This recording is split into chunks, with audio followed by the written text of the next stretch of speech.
From the time I was 8 years old, I knew what I wanted to be. While other children dreamed of becoming pilots, singers, or famous actors, I stood quietly in the corner of my small classroom and said with confidence, I want to be a doctor. I grew up in a small village near Madaripur, where life was simple but not always easy. Our village had green fields, a narrow river, and a busy marketplace, but it did not have a proper hospital. Whenever someone became seriously ill, they had to travel far to the city. Sometimes the journey was too long, and sometimes it was too late. One evening changed my life forever. My grandmother suddenly fell sick. She had always been strong and cheerful, telling me stories about her childhood and feeding me warm rice with her wrinkled hands. But that evening, she couldn't breathe properly. Her chest moved quickly, and fear filled the room. My father rushed to find transport. It took nearly an hour to arrange a vehicle. I held my grandmother's hand tightly and whispered, "Please don't leave me." By the time we reached the hospital, it was midnight. The doctors tried their best, but her condition was critical. She passed away before sunrise. I remember standing outside the hospital, staring at the pale sky. I felt helpless. I felt angry. I felt small. That day, I made a promise to myself. One day, I will become a doctor. I will save lives. I will make sure no one in my village feels this helpless again. From that moment, my dream became my mission. School was not always easy for me. Science was difficult at first. Biology seemed like a huge book full of strange words, cells, tissues, organs. But I refused to give up. Every time I felt tired, I remembered my grandmother's face. My teachers noticed my determination. My biology teacher once said, "If you truly want to become a doctor, you must learn patience and discipline." So I changed my routine. I woke up early every morning before sunrise. While the village was still asleep, I studied under the soft yellow light of a lamp. I practiced math problems, memorized chemical equations, and carefully drew diagrams of the human heart. Sometimes my friends invited me to play cricket in the afternoon. I joined them for a while, but I always returned home early to complete my studies. They laughed and said, "Dr. Sahib is too busy." I didn't mind. I knew what I wanted. Life tested me many times. My father's income was small. He worked long hours, and my mother managed the house carefully, saving every coin. I understood that becoming a doctor required not only hard work, but also financial support. There were nights when I heard my parents whispering about money. I felt guilty. Was my dream too expensive? One night, I gathered courage and told my father, "If it's too difficult, I can choose another career." He looked at me with serious eyes and said, "No. If this is your dream, we will support you. Education is never a waste." His words gave me strength I cannot describe. During my final school exams, pressure surrounded me like a storm. I studied for hours every day. My eyes burned from reading. My hands hurt from writing notes, but I kept going. The day results were announced, my heart beat so fast I could barely breathe. When I saw my name among the top students, tears filled my eyes. My parents hugged me tightly. For the first time, I felt that my dream was slowly becoming reality. Getting admission to medical college was my next challenge. The entrance exam was extremely competitive. Thousands of students were fighting for limited seats. I studied harder than ever before. There were moments of doubt. What if I failed? What if I wasn't good enough? But then I remembered something important. A doctor must be brave. A doctor cannot give up when things become difficult. The day the admission results were published, I was too scared to check. My friend called me and shouted, "You did it! You're selected!" I froze. Selected? Medical college? I ran to my parents, unable to speak. My mother started crying before I even said a word. My father simply placed his hand on my head and whispered, "I am proud of you." Medical college was a new world. Long lectures, practical classes, sleepless nights during exams, and hospital training. It was challenging, but I loved every moment. The first time I entered the hospital ward as a medical student, I felt nervous. Patients looked at me with hope in their eyes. That hope was heavy, but it was beautiful. One day, during my training, an elderly woman was brought in with severe breathing problems. She reminded me of my grandmother. As I assisted the senior doctor, my hands trembled slightly, but I focused carefully. When the woman's condition improved and she began breathing normally again, I felt something I had never felt before, a deep sense of purpose. Years passed quickly. Finally, the day arrived when I stood on stage wearing my graduation gown. When my name was called, I walked forward proudly. I was no longer just a village boy with a dream. I was a doctor. After completing my degree, many people advised me to stay in the city, where opportunities and income were better. But my heart knew where I belonged. I returned to my village. With savings and support from a small government program, I opened a small clinic near the marketplace. It wasn't big, but it was clean and welcoming.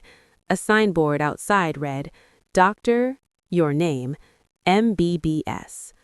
On the first day, I sat alone in my clinic, waiting for patients. I felt the same nervousness I felt years ago in the hospital ward. Soon, a mother entered carrying her sick child. Then an old farmer came with joint pain. Slowly, people began to trust me. Months later, I realized something important. Being a doctor is not only about medicine, it is about listening, understanding, and caring. Sometimes I treat patients who cannot afford full fees. I remember my father's struggles and my grandmother's helpless night, so I help as much as I can. One evening, after finishing my work, I walked home under the golden sunset. The village looked peaceful. Children were playing in the field. The air felt calm. I thought about my journey, from a frightened boy outside a hospital to a doctor serving his own community. My dream had not been easy. It required sacrifice, patience, and courage. But it was worth every sleepless night and every tear. Because now, when someone says, "Doctor, please help," I can answer with confidence, "I am here." And deep inside, I know my grandmother would be smiling proudly. That is why I wanted to be a doctor, and that is why I will continue to serve. Because being a doctor is not just a profession, it is a promise. Becoming a doctor was my dream, but living as a doctor was something entirely different. In the beginning, I believed my hardest days were behind me, those sleepless nights in medical college, the competitive exams, the financial struggles. I thought once I opened my clinic in the village, life would finally slow down. I was wrong. The white coat I wore every day was not just a uniform, it was a responsibility. At first, only a few patients came, then word spread. People from nearby villages started visiting my clinic. Mothers brought their children with fevers, farmers came with injuries from the fields. Elderly men and women came with chronic illnesses they had ignored for years. Some days I didn't even have time to eat lunch, but I didn't complain. I had asked for this life. One rainy evening, a man rushed into my clinic completely drenched. He was carrying his teenage son, who was unconscious. The boy had been bitten by a snake while working near a pond. My heart pounded. We had limited equipment. The nearest large hospital was far away. Time was critical. For a second, fear tried to take control. What if I couldn't save him? But I pushed that thought aside. I quickly assessed his condition, started emergency treatment, and arranged immediate transfer to a bigger hospital while continuing supportive care. Every minute felt like an hour. When the ambulance finally left, I stood in the rain watching it disappear. I whispered a silent prayer. 2 days later, the boy's father returned to my clinic, not with panic, but with gratitude. The treatment had worked. His son had survived. He held my hands tightly and said, "Doctor, you saved my child." I wanted to say, no, the entire medical team did, but in his eyes, I saw pure trust. That trust scared me more than anything else, because sometimes, despite our best efforts, we lose. A few months later, an elderly man with severe heart disease came to me. I advised immediate hospital admission. His family hesitated because of financial issues. They waited too long. When they finally took him to the city hospital, it was too late. The news of his death felt heavy on my chest. That night, I couldn't sleep. I kept asking myself, could I have convinced them better? Could I have done more? Being a doctor means celebrating recoveries, but also carrying losses quietly in your heart. I began organizing free health awareness programs in the village. I talked about early treatment, vaccination, hygiene, and regular checkups. Slowly, people started understanding the importance of timely care. My small clinic grew. With the help of donations and government support, I added 2 beds for short-term observation. I hired a nurse and a medical assistant. It was no longer just my clinic, it was becoming a community health center. But success brought new challenges. Some people expected miracles. They thought a doctor could cure everything instantly. When treatments took time, they became impatient. A few even questioned my abilities. Those moments hurt. Yet, I reminded myself, patience is part of healing. One afternoon, as I was checking a patient, a little girl entered quietly. She looked around curiously at the stethoscope, the medicines, the white walls. After I finished, she asked softly, "Doctor Uncle, did you always want to be a doctor?" I smiled.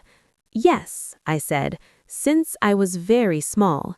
She looked at me with shining eyes and said, "I want to be a doctor too." For a moment, I saw my younger self standing there, full of dreams, unaware of the difficulties ahead, but determined. I bent down to her level and said, "Then study hard and never give up." That evening, I realized something powerful. My dream was no longer only about saving lives. It was about inspiring others. It was about building a healthier, stronger village. It was about making sure children grow up believing that big dreams are possible, even from small places. Years passed. My parents grew older. Whenever I returned home after a long day, my mother would ask, "Did you eat properly?" My father would sit quietly, listening to my stories about patients. One night, my father said something I will never forget. "You have become more than a doctor," he said. "You have become hope." His words stayed with me. Sometimes, when I close my clinic at night and remove my white coat, I look at it carefully. It is no longer new and bright. It carries small stains from long days of work. But to me, it is the most beautiful thing I own, because inside that coat lives a promise I made long ago, outside a hospital under a pale morning sky. I wanted to be a doctor. Now, every heartbeat I protect, every life I comfort, every child I encourage reminds me why. And my journey is not over. It has only just begun. As the years passed, my small clinic became the heart of the village. What once started as a single room with a wooden desk and a stethoscope slowly transformed into a trusted healthcare center. People no longer hesitated to seek help. They came early, asked questions, and followed treatment plans seriously. But one night changed everything again. It was past midnight when someone knocked urgently on my door. A pregnant woman was in critical condition. There were complications during labor, and the local midwife could not manage it. I rushed to the clinic. The woman was pale and weak. Her husband stood beside her, trembling with fear. In that moment, I realized something painful. We were still not fully equipped. We did not have advanced facilities for complicated deliveries. The nearest proper hospital was still hours away. I stabilized her condition and immediately arranged emergency transport. I accompanied her in the ambulance, monitoring her vital signs the entire way. Those 2 hours felt endless. At the hospital, the surgical team took over. I waited outside, pacing back and forth, remembering my grandmother again, remembering helplessness. But this time, I was not helpless. After what felt like forever, a nurse came out smiling. Both mother and baby are safe. Relief washed over me like rain after a long drought. On the journey back to the village, I made another decision. If I truly wanted to serve my people, I needed more training. Medicine is a lifelong learning journey. I could not stop at 1 degree. So I applied for advanced training in internal medicine in the city. Leaving the village temporarily was not easy. People protested, saying, "Doctor, don't leave us." I assured them, "I am not leaving. I am preparing to serve you better."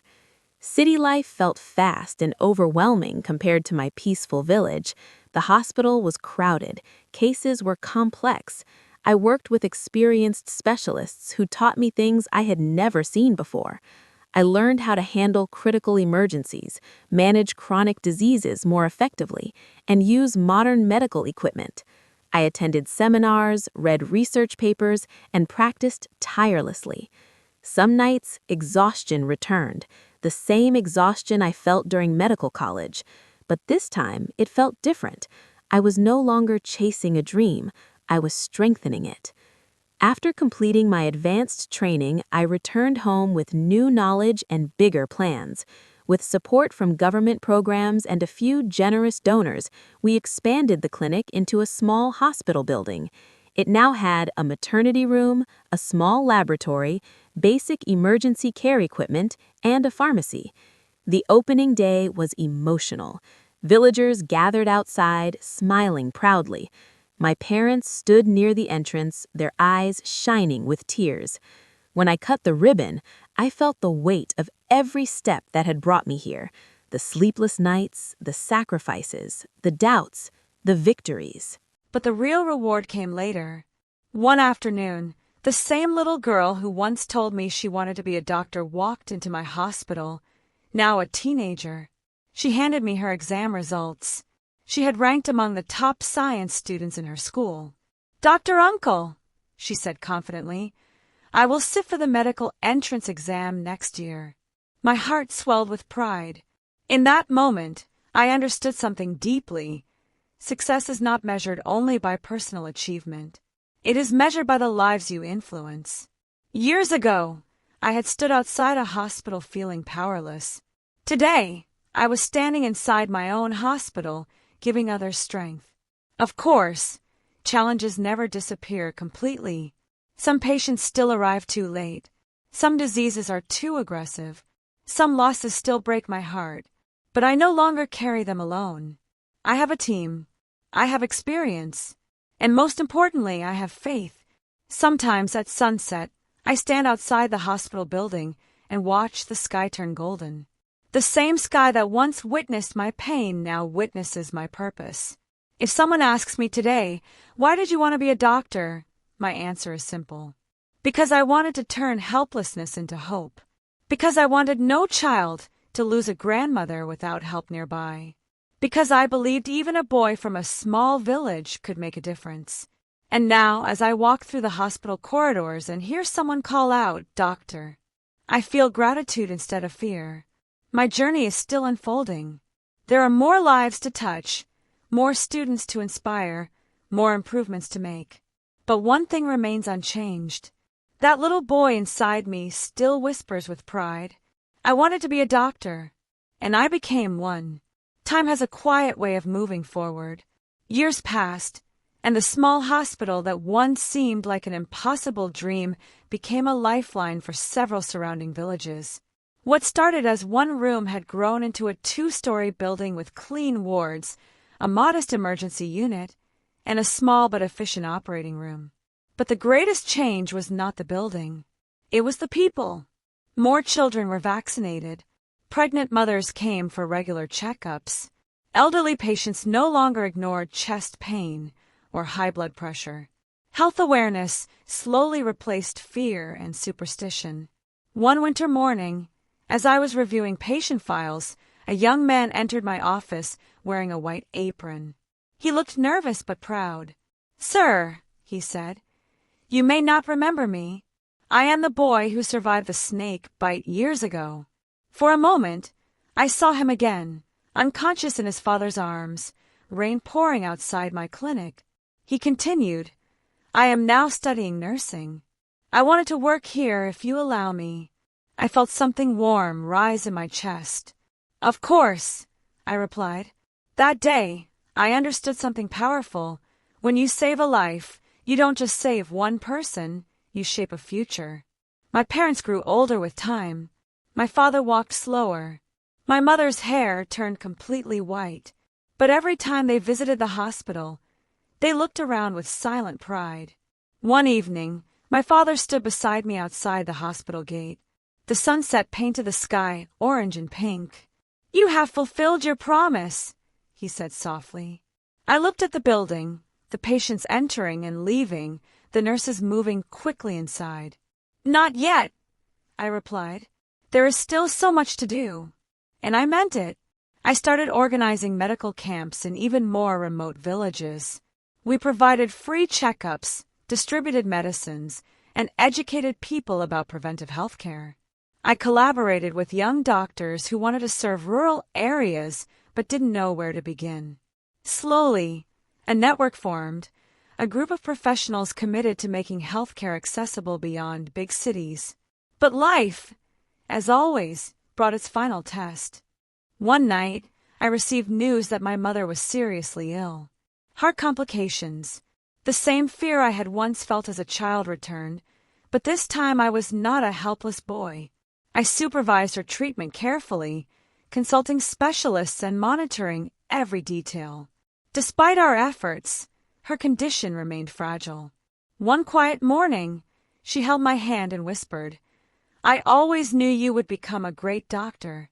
Tears blurred my vision. In that moment, I was not a doctor. I was just a son. When she passed away peacefully, I felt the same sky watching me again, the same sky from years ago when I lost my grandmother. But this time, I did not feel helpless. I felt grateful. Grateful that I had spent my life honoring the promise born from that first loss. Grateful that I had been able to serve others, to ease pain, to bring comfort. Grief did not weaken my dream. It strengthened it. After my mother's passing, I established a charitable wing in the hospital in her name, providing free treatment to patients who could not afford care. It became my way of turning personal loss into public good. Years later, when people in the village speak about healthcare, they no longer talk about distance or fear. They talk about possibility. Children still visit the hospital on school tours. They touch the stethoscope with curiosity. They ask questions about the human heart and brain. And sometimes, one of them says with shining eyes, "I want to be a doctor." When I hear those words, I smile gently, because I know what that dream demands: discipline, sacrifice, sleepless nights, and courage. But I also know what it gives: purpose, respect, and the power to change lives. Now, as I sit in my office at the end of a long day, I sometimes remove my white coat and look at it carefully. It is no longer just fabric. It carries memories of every patient, every recovery, every loss, every lesson. If I could speak to my younger self, the boy standing outside a hospital under a pale sky, I would tell him this. You were right to dream. Hold on to it. Work for it. Protect it. And when the world tests you, remember why you started. Because being a doctor is not about fame. It is not about money. It is about standing between fear and hope and choosing to fight for hope. My journey began with pain. It continued with determination, and it became a legacy of service. Yes, I wanted to be a doctor. And in becoming one, I discovered something even greater. I became a guardian of life, a keeper of promises, and a believer in the power of dreams.